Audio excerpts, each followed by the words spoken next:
Hello milk drinkers and cake eaters, Aaron here, back with another video, this time with Veresa, our newest sweet-loving luchador. But how does she work? How is she supposed to be used? What makes her a luchador? Are the enemies that Veresa attacks living your dream life? Before I answer most of those questions, I just have to say that if you do like this content or find it informative, why not take a bite out of that Tres Leches cake-flavored subscribe button down below. But with that done, let's plunge our way right into Veresa's overview. Veresa is a hypercarry main DPS who focuses on using plunge attacks. Her skill has her dash forward, dealing electro damage to enemies in her path. After using this skill, she gains 20 Night Soul points and the follow-up strike effect for 5 seconds. While active, her next normal attack becomes a free charge attack that knocks her into the air, enabling her to perform a plunge attack, which, when committed to, will grant her an additional 25 Night Soul points. Her maximum Night Soul amount is 40, and when reaching her max Night Soul amount, or after using her elemental burst, she will enter the fiery passion state, where she will always be considered in the Night Soul blessing state. While in the fiery passion state, all of her damage gains increase scaling, and she can use a miniature and special elemental burst after using a plunge attack. She also has a hold version of her skill. If this skill button is held, she will enter a sprinting state, increasing her movement speed, allowing her to leap large distances and run on both water and liquid phlogiston, which will not harm her. Veresa's elemental burst deals AoE electro damage. It restores her Night Soul points to the maximum amount, and after she uses it, she enters the fiery passion state. After she uses a plunging attack in the fiery passion state, she will enter Apex Drive, where she can ignore her elemental burst cooldown to cast a mini elemental burst that costs 30 energy instead of 70. This elemental burst will deal plunging attack damage. Her first Ascension passive increases the next plunge attack shockwave damage by 60% of her attack for 5 seconds after she uses her elemental skill. This damage buff will be increased to 150% of her attack if she is in the fiery passion state. Veresa's Ascension 4 passive increases her damage even more, as it grants her a 30% attack buff for 12 seconds after Night Soul Burst is triggered. This buff can stack up to 2 times, but this stacking can only realistically occur when she's paired with a unit that can forcefully re-trigger Night Soul Burst like Shalonen, or if her entire party consists of 3 Natlin units or more. Veresa's talent priority is much more unique than most others we've seen recently, since her entire kit is required for her to deal damage. However, most of her damage is shared pretty equally between her elemental burst and her normal attacks, so it is recommended to level them together as high as possible. Her skill is the least damaging part of her kit, but that doesn't mean you don't want to level it. You still do, but not before the other two. Veresa's kit can seem very confusing when reading it, but it is incredibly mechanically simple in practice because it requires the use of only 3 buttons and very little dodging. Veresa wants to use her elemental skill first, which allows her to dash through the enemy, and it allows her to use her special charge attack, which will have her jump up into the air. When that is done, she will want to use her plunge attack and then continue to repeat this entire rotation. Skill, charge attack, plunge attack. After the second rotation, she will have access to her mini elemental burst, in which case you will want to use that. This might sound complicated, but the button inputs for most rotations would really just boil down to skill, normal attack,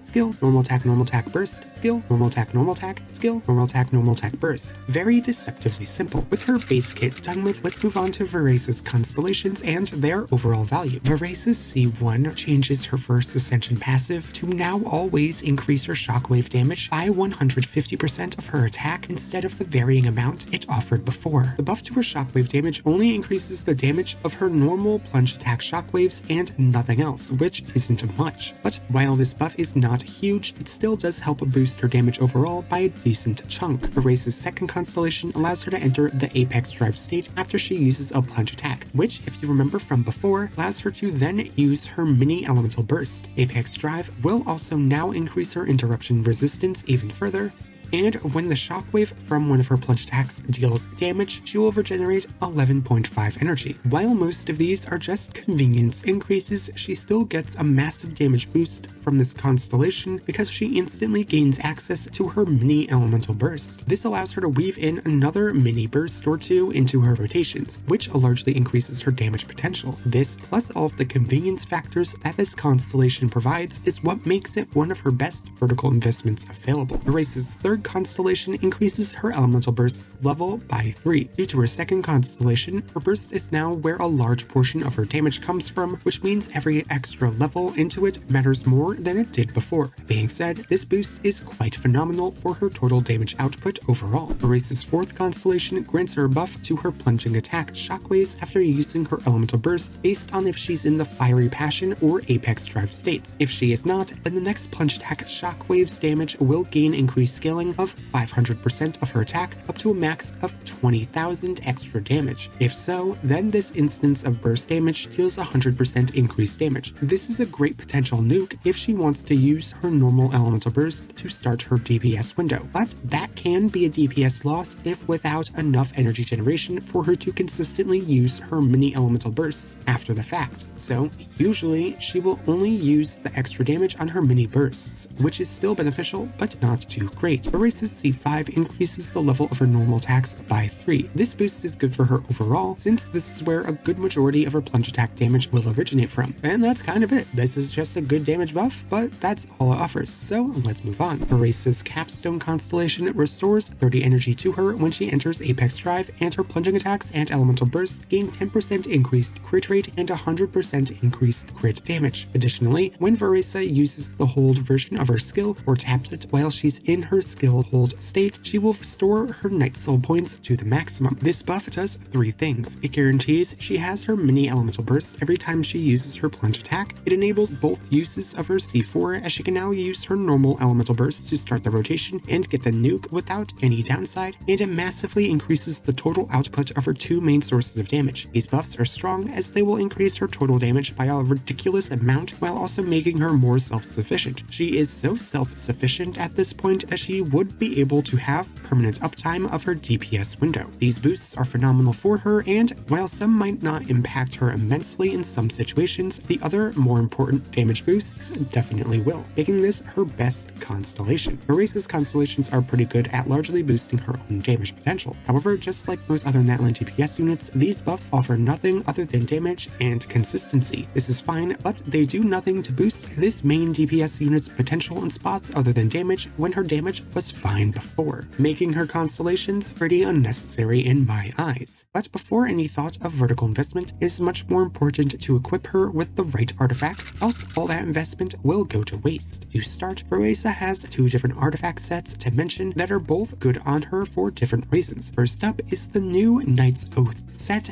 which offers an insane 100% plunge attack damage bonus buff. While some others might not be able to activate this set with ease, VARESA can because she uses her elemental skill, charged attack, and plunging attacks consistently. This set is perfect for VARESA and will be one of her best in slot artifact sets. However, VARESA also has the more versatile Obsidian Codex set at her disposal, which grants her an insane 40% crit rate and a decent damage bonus buff. This artifact set offers such insane stats that it will usually be on par with the Knight's Oath set, though it can sometimes surpass it when there is too much damage percent on the team. Considering that, and the fact that this set is in a significantly more valuable domain, I would recommend you use Obsidian over Knight's Oath. VARESA'S main stats will usually be the same as all other main DPS units, with attack on the sands, damage percent on the goblet, and crit on the circlet. However, in situations where she is receiving a ridiculous amount of damage percent, an attack percent goblet can be better for her. These situations are rare though, as you will usually need above 250% damage bonus from her artifact set, weapon, and teammates before you should consider swapping. That being said, this will usually only be achievable when using her with the Knight's Oath set and 2 or more buffing supports that offer a lot of damage percent like Iansan, Chevreuse, Irina, and Mawika. For substats, VARESA would mostly prefer a 1-to-2 crit ratio as a priority since she doesn't really require anything else. She generates a lot of particles and has an incredibly low burst cost, so she doesn't need energy, and one of her best slot supports offers an insane amount of attack for her to use, so essentially focus only on crit. Other stats she benefits from are Elemental Mastery and Attack, with a priority on Elemental Mastery due to the intense amount of attack she already has from her best supports, so get some Elemental Mastery of around 80, though it is recommended that you do not go above 200 since that itself is way too much and has heavy diminishing returns. After that, aim for 2300 attack before buffs, but if you can, try to get higher than that without neglecting the other stats. Artifacts are just one piece of the gearing puzzle, so there is still VARESA'S weapon options. Since she is a main DPS only, her best catalyst options would be the ones that grant her the most damage possible. That being said, VARESA'S best in slot catalyst is her signature, which offers a large base attack, some attack percent, crit damage, and even more crit damage on plunge attacks when she uses a plunge attack and elemental skill or burst. This weapon is her best slot for a reason. The ludicrous 112 crit value is just way too good and can be about just as good for her as her C2, even when upgrading to it from her second best weapon, Kagura's Verity. Kagura's Verity works pretty well on VARESA due to her ability to stack the passive effect with some ease. However, it would require her to use a skill at the start of a rotation in order to guarantee the passive effect has the most uptime possible. But even then, the passive would only be up for half of her rotation, so while this is still a good option for her, its total damage output can vary depending on how she is used. Tome of Eternal Flow and Surf's Up essentially deal the same damage, since the only benefit they offer is the large 88.2 crit value. That's it. That's the value of these weapons. Use them if you want. Lost Prayer is in a similar category. 66 crit value is good, but the passive is terrible. Movement speed can be good for consistency, but a unit like VARESA does not benefit from it due to the innate mobility on her skill, and only one stack of the damage percent buff will be active for only half of her rotation. It's just an underwhelming weapon overall that gets completely carried by the crit stat it offers. While it might not look like it, the next catalyst, the Widsith, is the voted weapon, but it is not displayed as such because of its RNG passive effect. Despite this, the catalyst itself offers a ridiculous amount of stats for her to utilize, and she can use every effect from it. This weapon can be so good that when the passive is up, it would be her second best weapon, but the large downtime on the passive brings it here. Ash Flow is another weapon that she can use due to it offering similar stats as her own signature. However, its passive mostly offers other stats that she cannot use, and the attack percent it grants is just less than that of her signature, so maybe avoid this one. Blackcliff Agate is another good weapon, specifically when she is used against AoE content, so she can stack the passive effect's attack buff. It's so good here that it will be able to surpass Kagura's Verity in terms of damage. However, this effect cannot be stacked in single target situations, which is where it really falls behind. Skyward Atlas is another catalyst that is pretty good, but its usefulness as a large attack stat stick gets rendered useless due to the oversaturated amount of attack and flat damage that her better teams grant her, which is why it's so low. Despite it only offering elemental mastery, Starcaller's Watch is still pretty decent due to the large 365 elemental mastery stat it grants. However, this weapon should only really be considered in teams where reactions do deal some decent damage like Overload or Quick Bloom. Otherwise, it will just perform worse than others in this list. Volatilis is similar to Cash Flow in many ways, except it doesn't give VARESA any decent passive, not even attack percent, so while it is still good, it's not the best you could hope to achieve. Sacrificial Jade is another option that she has, which grants 36% crit rate and enough elemental mastery to reach her baseline threshold. However, these stats are not enough to push it above other, more free-to-play options like Blackcliff or the Widsith. The Crane's Echoing Call is another good weapon for her due to the large amount of attack and damage percent it can offer. However, most of the effects are pretty lackluster compared to her crit options, though the extra energy gen does make it one of her better options when at C2. 1,000 Floating Dreams is also a good option for boosting the damage of reactions for the team, but just like Starcaller's Watch, it will not be able to compete with other crit stat sticks unless she is used in comps that deal decent reaction damage. Memory of Dust is another good option for her due to the large attack buff she can stack easily before her nukes start nuking. However, she will normally not get a whole lot of use out of this since she would usually not want to be used with a shield and due to the oversaturation of attack she has in her teams. Solar Pearl is also a decent option, but it's only good for the crit and nothing else. And finally, we have her best pure free-to-play weapons, which you can simply craft. Mapamare is first, which offers a large base attack and low elemental mastery stat to help her reach her minimum threshold and a 32% damage bonus. It's very good for her overall, but it can be outdone by Flowing Purity in terms of raw damage due to its high attack stat and damage percent buff, but usually they will be about equal in terms of value. Before we move on, there is a more unique catalyst I want to mention first, Prototype Amber. The energy generating and team-wide healing passive effects have no cooldown, which benefits VARESA since she can end up using her burst 2 to 4 times per rotation depending on multiple factors. This would enable her to generate 36 to 72 energy for herself per rotation and heal the entire team for 36 to 72% of their max HP. This is a really cool synergy, but VARESA doesn't scale with the stats it offers, and most teams want multiple defensive supports right now, which renders the healing effect redundant. The synergy this weapon has with her is potent, but not super relevant outside of using her as solo support along alongside Fiorina. This weapon has a lot of intricacies though, so I think it needs a lot of in-game testing to find out where or if it can be powerful before it should even be considered over other options. Her weapon options might be an important part of granting Veresa the most damage possible, but so is providing her with the proper units that synergize well with her, as without these units, Veresa would have a much more difficult time dealing damage in her better teams. Veresa's best and only real synergy is alongside Iansan. I mentioned this synergy before in my Iansan video, but I am going over it again because, well, it's just too good. Iansan can easily offer Veresa a large attack buff and the Cinder City set, while Veresa can guarantee Iansan can provide her capped buff with her mobility. On top of that, Veresa makes probably the most use out of attack buffs for any Electro character, which makes her the best pair alongside Iansan. These two are simply just incredible, and while another unit may buff Veresa's damage significantly more, Iansan will be a key figure in enabling Veresa to function outside of that said other support's niche. This is apparent when we see her overall teams, as Iansan will be a major player in all of them. Veresa functions best as a hyper carry, and while there are some specific teams that focus on massively boosting her damage output, Veresa can make use out of most supports that offer just raw damage buffs due to her large base scalings. This allows her to use any strong support like Fiorina, Jalonen, Nahida, Nawika, Bennett, Iansan, Xiangyun, Kazawa, and others of the like that would massively buff her damage. So you can simply pair her with any of these powerhouse support units and she will excel. However, she will perform even better in Chevra's specific overload teams due to the absolutely insane amount of buffs that these teams can offer, especially as a pretty free-to-play team consisting of primarily 4-star units. These teams offer such an incredible amount of buffs that Veresa can end up having 5,000 attack and 200% damage bonus on average, plus a decent crit ratio by just existing. The amount of buffs that these overload teams provide is just ridiculous, which is why Chevra's teams are currently her best comps right now. And finally, we have Wiccan teams that focus on buffing Veresa's damage using Dendro reactions including Aggravate and maybe Hyperbloom, while also massively boosting her own raw damage. These teams still do very well as a free-to-play alternative, especially if you do not have the specific supports needed for Chevra's comps, but they don't do as well because of Veresa's reliance on attack buffs instead of flat damage ones. This is because while she might be an Electro unit, she does not lean into the rapid frequency of attacks that make Electro the element it is. Despite that, Veresa will still work well in these teams as long as she has her damage largely buffed by attack and damage percent buffs. Now, with team comps over, let's end off the video with Veresa's rating. Veresa has a grotesque amount of damage up front in many situations, and she can react off of all of it or even larger potential numbers. Her damage is so large in general that she can potentially reach a 6 on my scale in more optimal situations. She isn't even lacking in AoE either, as her plunge attacks are competitive with Xiao's in terms of size. Veresa has so much going on for her here, even at a free-to-play level, that I would have to give her a 5 out of 5. Veresa has a good bit of application since all of her moves are from different sources of damage. On top of that, her plunge attacks have pretty large AoEs, making her application on field very strong overall. But she has nothing while off field, which really puts a damper on the whole application situation, earning her a 2.5 out of 5 here. Offensive utility, zilch, 0 out of 5. Battery potential though is pretty good. While it is not Raiden Shogun level, she does generate 2 to 3 particles every elemental skill, and she uses 4 elemental skills while on field. This allows her to not run any energy recharge and still give herself a lot of energy despite that. On top of that, she's one piece of the Electro Resonance puzzle, which earns her team an additional 4 Electro particles. This 8 to 16 particle generation earns her a very strong 4.5 out of 5 in my eyes. In terms of defensive utility, all Veresa has is interruption resistance, while in her Fiery Passion and Apex Drive states. This isn't much, netting her a 0.5 out of 5. For flexibility and versatility, Veresa can be used in a lot of compositions as long as they focus on buffing her raw damage. Mono Electro, Overload, Taser, Wiccan, Hyperbloom doesn't matter. As long as the team focuses on filling Veresa with attack, damage bonus, and flat damage buffs, she will excel. However, she only works well in this type of role. She's a main DPS at heart, and her kit offers her nothing else, which earns her a 2 out of 5. Overall though, Veresa is still incredibly powerful. Her damage is huge, and while it might not be better than Meltis for plunge attacks, she's not bound to circle by the likes of Bennett, which allows her to be played much more freely and consistently. Her ability to be used in any situation as long as she's getting her raw damage buffed really pushes her into the limelight as a powerful unit, earning her a 3.5 out of 5. So while she will not be making waves as the next best DPS in the game, you can be sure that she will put out not only large bouts of damage, but consistent bouts too. However, there is one issue that I want to note about Veresa that might limit her in the future, and that's her power level powerful despite her element. Electro is currently the element that hits not heavily, but